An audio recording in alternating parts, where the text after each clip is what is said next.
In this video from Device Doctor, you'll learn how to reset the maintenance box on your Epson L6570 printer quickly and correctly. If you're having trouble with your printer, you can fix it for free on your own. If you have any technical questions or aren't sure which printer to buy, just ask us for expert advice and free support.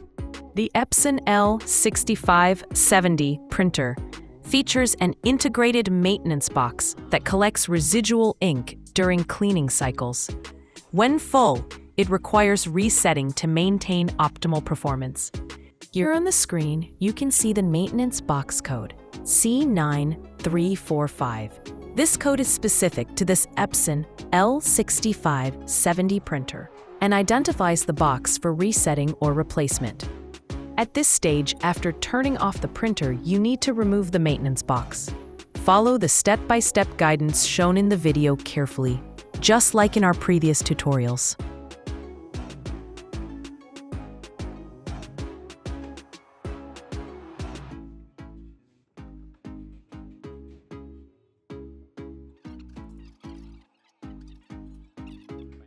You will also see the maintenance box code, C9345, printed on the body of the box.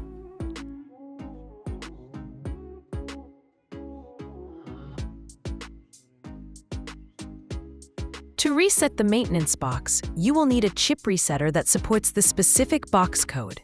These resetters can be purchased easily from online stores. The C9345 chip for resetting the Epson L6570 maintenance box usually costs between $6 and $42 and can be bought from online stores. You need to power the chip resetter using a mobile charger with a USB Type-C or Type Galaxy port. Some of these resetters can also be charged using a built-in battery.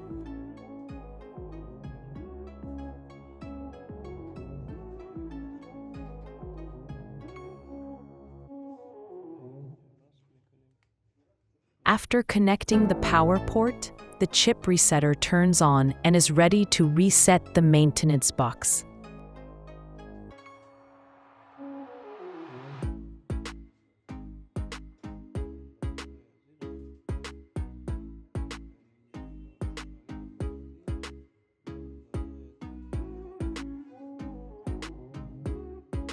To reset the maintenance box, connect the resetter pins carefully to the box chip and wait until the red light turns green.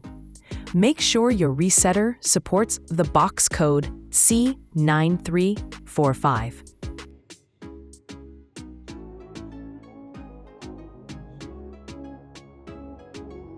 After the reset is complete, reinstall the maintenance box into the printer and turn the printer back on.